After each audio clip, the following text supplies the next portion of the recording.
La 29e édition du FIF et les remercie de leur intérêt.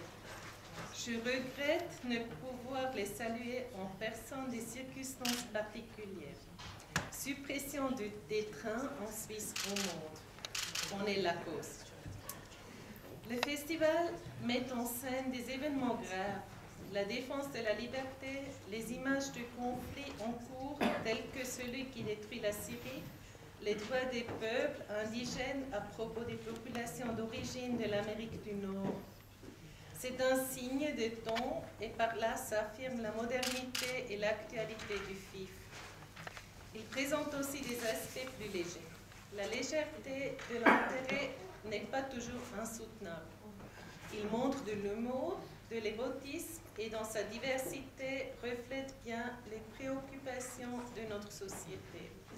Cet ensemble est l'un des filons qui ont assuré le succès du festival avec son profond souci de la qualité des films présentés.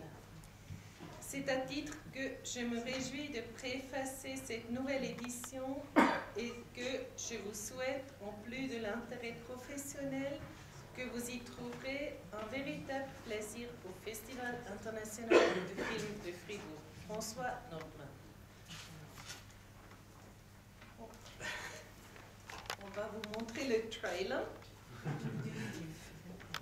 Direktion für Entwicklung und Zusammenarbeit, die DEZA, die das Festival seit der Gründung unterstützt.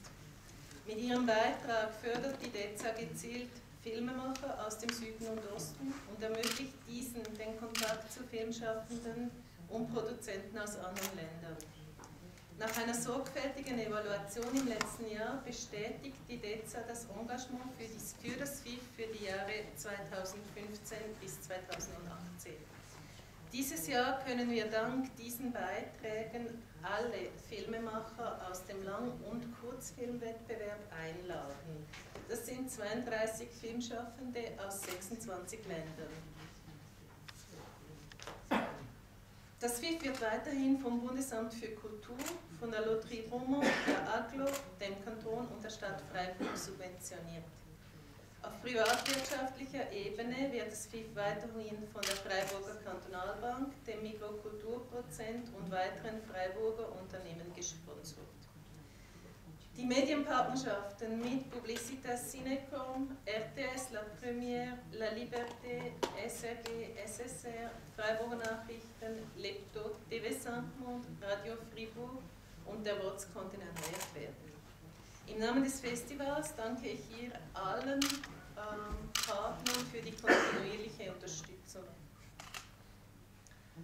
Auch 2015 wird das FIF die Vorpremiere in der Bundeshauptstadt in Bern machen. Das FIF wird dort lanciert, und zwar am 16. März mit einer Vorpremiere und einer Zusammenarbeit mit RTS wird der Film Le Masque de Sane von Jacques Sarrazin in Anwesenheit des Regisseurs gezeigt.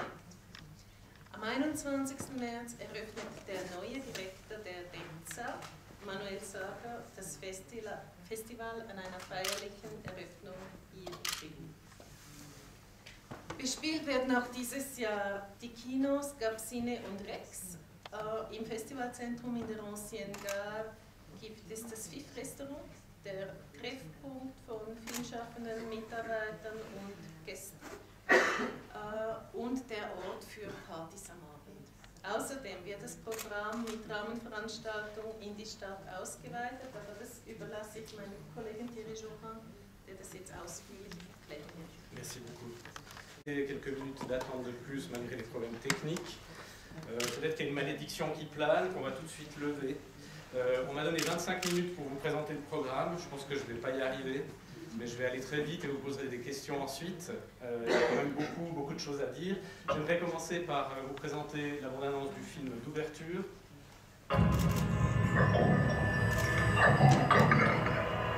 Escúchame con atención. Yo soy el que soy. Tú eres quien serás, porque serás quien fuiste, si fuiste quien eres. ¿Qué? Mi nombre es Jacobo Kaplan. ¡Bájate de ahí ahora mismo! Esta es Rebeca. Llevamos 50 años casados. A veces me pregunto, ¿qué hice seré memorable. Es el mundo mejor gracias a mí. Algo inútil fue mi existencia. Papá, vení. ¿No? ¿Vos te acordás de Wilson? ¿Cómo anda, don Jacobo? Gracias a Dios cada día un poquito peor.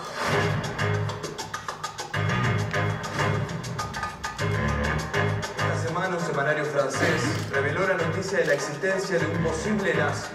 Es un viejo, tendrá 80 años. Le llamamos el nazi. Un viejo como yo. Este es un caso muy delicado. ¿Un caso? Una investigación. Julius Reich, nacido en Alemania, administrador único de la Sociedad de la Estrella SL, constituida en 1954. ¿Secuestrar? ¿Nosotros secuestrar? ¿Quién nosotros? La próxima vez que te vea, te mato.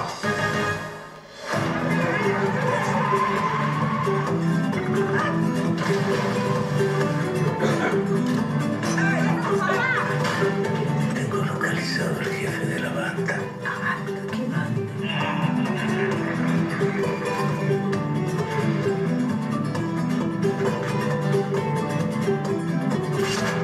Usted se está entrometiendo en una importante operación internacional. Descienda del vehículo, señor. Voilà, de ces derniers mois. Resté complètement inédit en Suisse malheureusement, espérons que ça lui donne un coup de pouce comme Ranganju l'année dernière avait gagné. Deuxième film, Atta, de Jacques Rinpoche, qui vient du Tibet. C'est une production chinoise, mais réalisée au Tibet par un moine tibétain, dont c'est le premier film. Un homme qui n'a jamais suivi d'école de cinéma et qui raconte l'histoire incroyable d'un petit garçon aveugle dont la mère voudrait qu'il devienne champion de ping-pong. Children's Show de Rodrigue Cabrido, on suit toujours beaucoup les Philippines qui proposent toujours des films d'une force incroyable. Rodrigue Cabrido fait un film sur quelque chose que j'ignorais l'existence, c'était peut-être tant mieux, c'est les combats d'enfants. Comme on a des combats de coqs ou des combats d'êtres humains, c'est des combats d'enfants.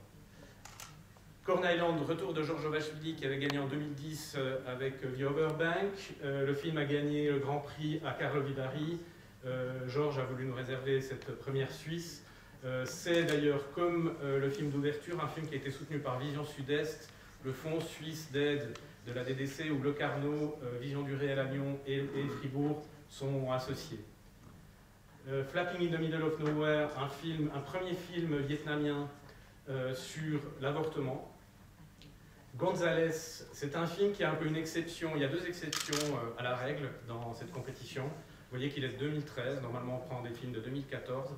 Et c'est un film qui est passé aux oubliettes après avoir eu une seule projection au Festival de Morelia en 2013, avant de réapparaître en automne au Festival de Chicago en automne 2014.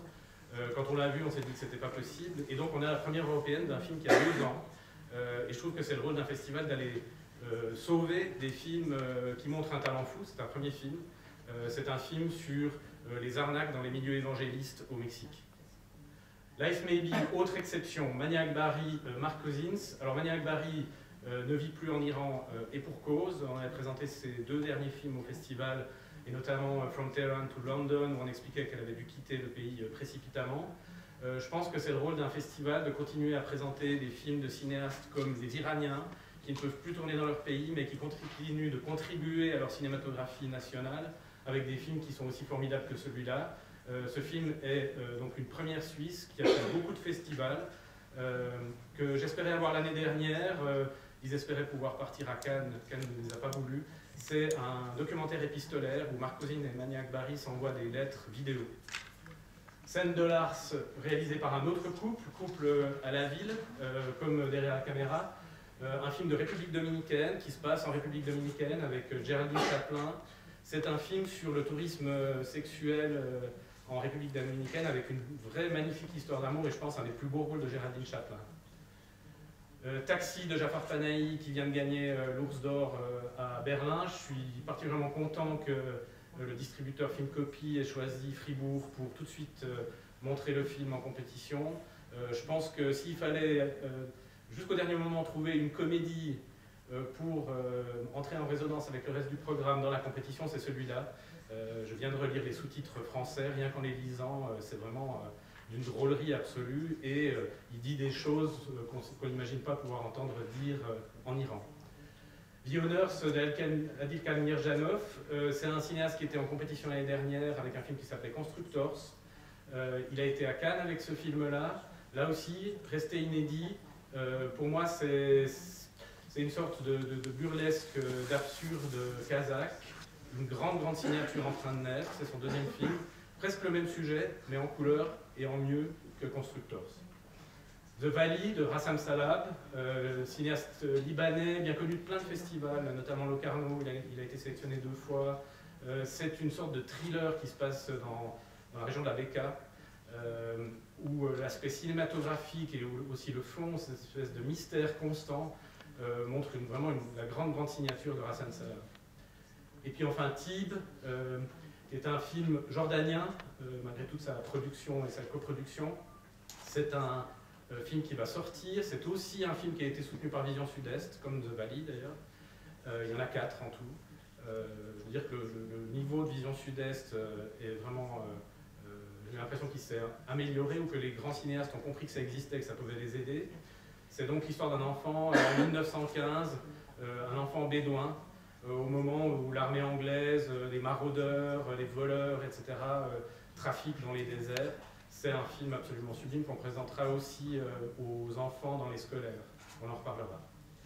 Je vous présente brièvement, je me suis amusé à faire un petit montage de quelques extraits pour vous donner un petit peu la couleur de cette compétition. Je pense que c'est un peu le nerf de la guerre, la colonne vertébrale, et ça vaut la peine de vous donner cette couleur-là. 안 하시기도 했어요. 그게 문제가 되나요?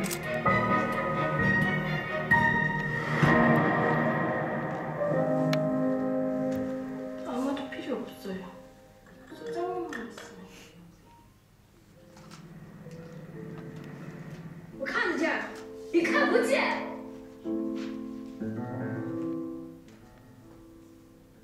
큰일 나구나.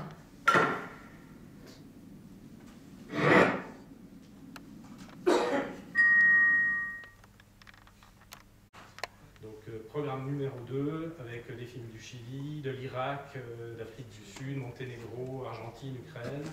Et programme 3, Jordanie, Gabon, Mexique, Ukraine, encore Bhoutan et Thaïlande.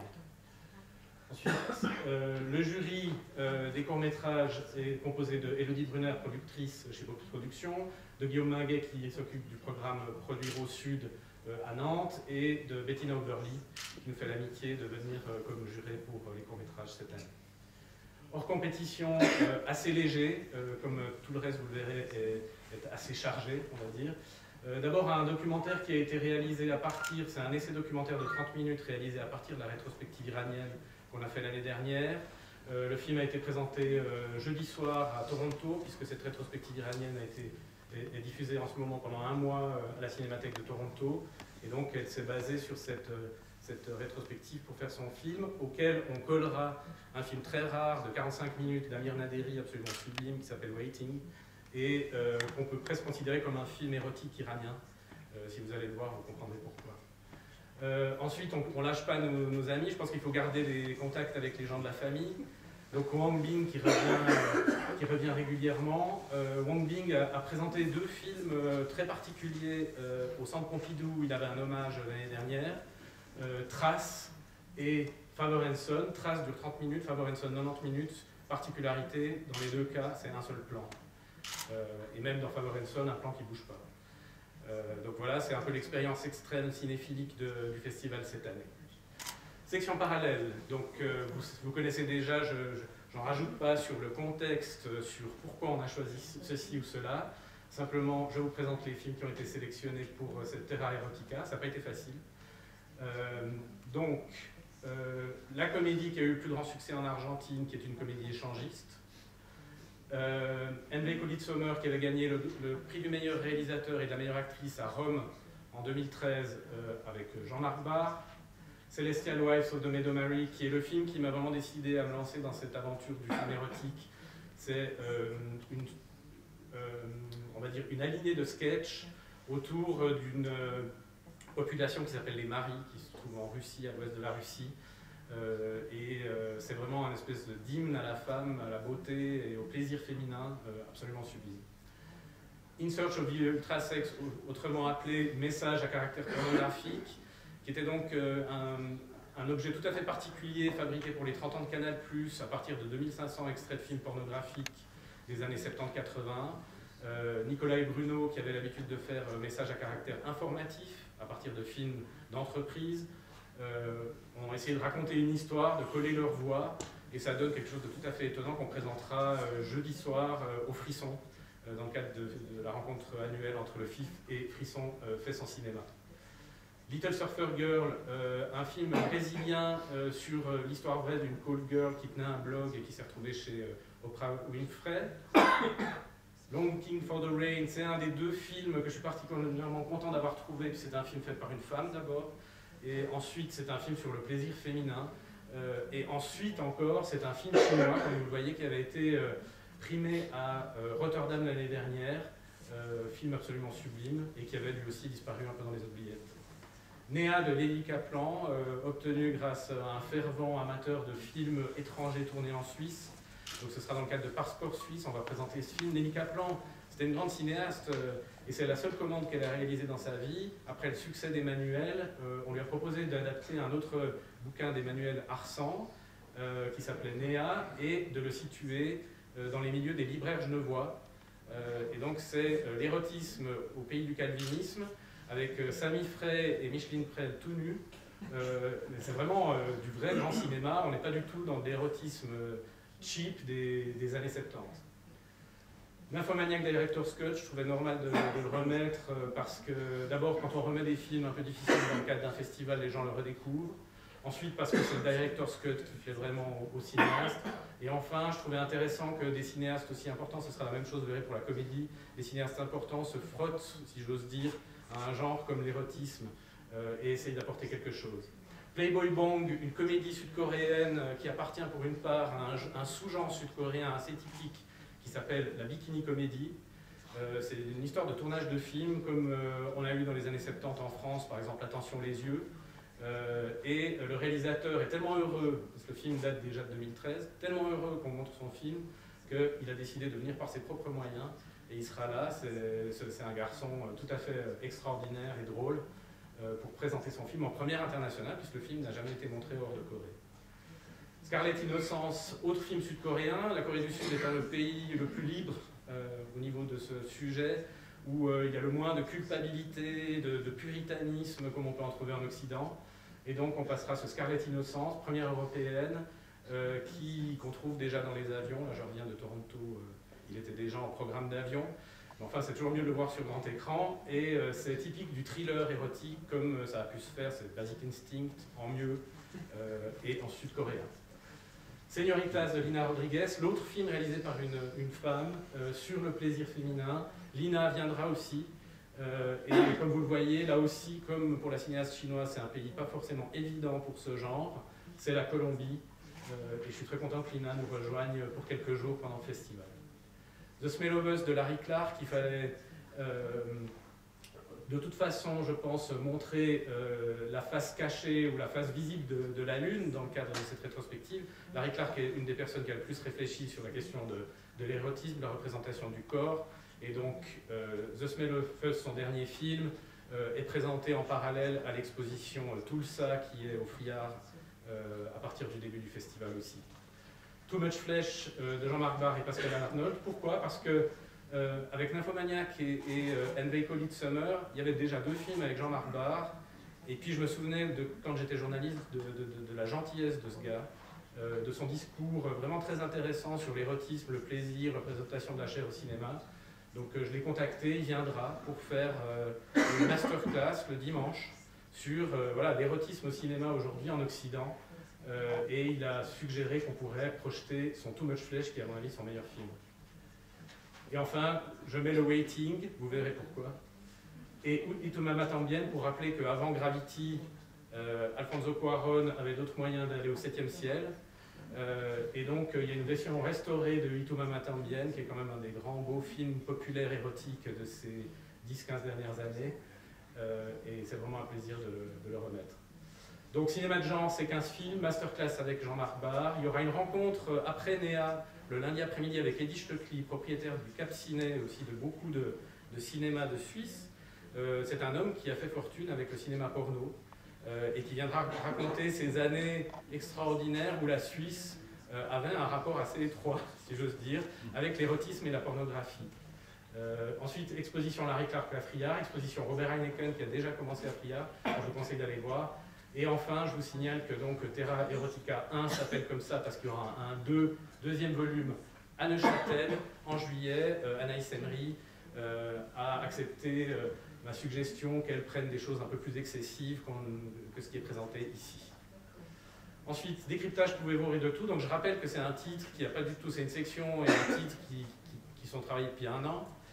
Ça n'a pas du tout été travaillé à cause de Charlie Hebdo. Le 6 janvier encore au soir, je présentais à l'équipe la section sous ce titre. Et le 7 à 11h30, et ben, voilà, il s'est passé ce qui s'est passé. Donc du coup, c'est vrai que ça prend une couleur particulière, mais en même temps, c'est peut-être bien que la sélection quasi dans son entier, à une exception près, date d'avant, parce qu'elle pose quand même des questions. Donc, je remets... Certains films font des allers-retours. Hein. Clairement, la comédie échangiste, alors est-ce qu'on peut rire de ça en Argentine? On aura la première Suisse romande du film de Roy Andersson, qui est absolument sublime, qui vient de gagner le Lion d'Or à Venise. On remet le caricaturiste parce que je pense que c'était bien, que c'était nécessaire, après Soler qu'il a mis et le FIFDH, parce que ça apporte une réflexion. C'est le portrait de 12 caricaturistes à travers le monde, auquel s'ajoutera une exposition du caricaturiste Hani Abbas, caricaturiste syrien, réfugié en Suisse depuis 6 mois, à Arbuvette. Johnny To, vous le connaissez parce que c'est un grand auteur de polar, un des plus grands cinéastes de films d'action contemporains.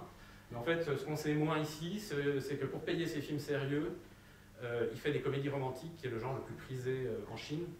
Et là, c'est un peu ce numéro 2, je ne présente même pas le 1 parce qu'on comprend tout avec le 2. C'est la quintessence, mais absolue, des moyens qui sont mis dans les comédies romantiques en Chine.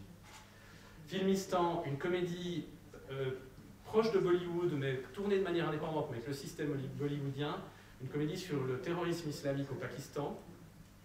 Freefall, le dernier film complètement fou de Georgie Palfi, qui avait fait ce film qu'on avait présenté il y a 2 ans, qui s'appelait Final Cut, fait avec 500 extraits de films.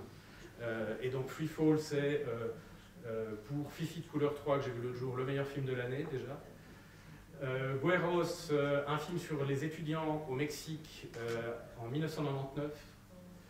Je remets évidemment Nos drôlâtres de Nicolas Bruno. Koubot, c'est un cadeau que nous fait Eric Maty, qui était dans le jury l'année dernière. Donc on a la première européenne de ce film qui est sorti à Noël aux Philippines. Énorme succès. C'est la suite d'un film d'action. Lui aussi, il fait des films d'horreur pour payer ses films sérieux.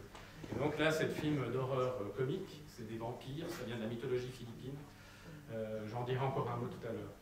Monument to Michael Jackson, comédie serbe, politique. Qu'est-ce qu'on fait quand on a renversé toutes les statues des anciens leaders communistes pour redonner un peu de vie à nos villages? Eh ben, on met une statue de Michael Jackson. Voilà. Mr. Kaplan, évidemment, film d'ouverture, qui repassera dans la semaine comme comédie. Panique au village, la bûche de Noël, c'est un petit sucre, donc ce sera la première Suisse, il était nominé au César comme meilleur court-métrage. C'est ces gars qui font des films avec des jouets et qui leur prêtent les voix de Benoît Poulvord, Bully Lanners, etc. Donc là aussi, on va voir si vous êtes capable de rire de tout. Playboy Bong, donc on retrouve là, puisque c'est une comédie bikini. Le Playtime de Jacques Tati, pour moi c'était important de le mettre et de tisser un fil entre Jacques Tati et Roy Andersson, c'est-à-dire chercher des comédies qui ont un sens, qui utilisent la valeur subversive de l'humour et qui font de la recherche stylistique. On présentera la version complètement restaurée 4K, ça va être juste sublimissime, je pense que personne quasiment l'aura jamais vu, en tout cas ici, ceux qui ne sont pas allés le voir à Paris dans cette version, dans cet état-là. On remet le petit quinquin de Bruno Dumont, même s'il a passé sur Arte, même s'il a passé au NIF. Pour plusieurs d'entre nous dans l'équipe, c'est le meilleur film de l'année dernière. C'est donc la série Arte. Quand on met tout ensemble, ça fait 3h20. C'est le film où j'ai le plus ri l'année dernière, sans aucun doute. C'est absolument merveilleux. The Priest Children, une comédie croate sur une petite île, un curé déplore que sa population vieillisse, donc il décide avec l'aide du pharmacien et du kiosquier de percer les préservatifs. Évidemment, ça fait exploser le tourisme, le Vatican s'en mêle. On dirait une comédie italienne à l'ancienne. Reality de Quentin Dupieux, qui est passé au LUF, mais qui n'est toujours pas distribué. Donc là aussi, je pense que c'est une voix tout à fait particulière, Quentin Dupieux. Sans doute un des meilleurs rôles d'Alain Chabat qui passe 90 minutes à gémir. Voilà. Et puis enfin, Slapshot de George Boyle en version québécoise. Alors pourquoi comme on aime garder des liens avec les amis du festival, l'année dernière, il y avait Sébastien Pilote, si vous vous en souvenez, dans le jury. Et juste avant qu'il parte, j'ai dit qu'est-ce qui fait le plus rire les Québécois? Et il m'a dit en fait, c'est pas un film québécois, c'est la version québécoise de ce classique qui a l'avantage en plus, comme on est à Fribourg, d'être un film de hockey sur glace. C'est toujours important d'avoir un film de hockey sur glace au FIF. Et donc on passera à la version québécoise qui est à tomber dans les pommes, c'est-à-dire sans sous-titres. Voilà.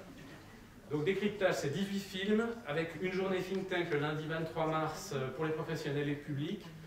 Séparé en deux parties, le matin, un débat sur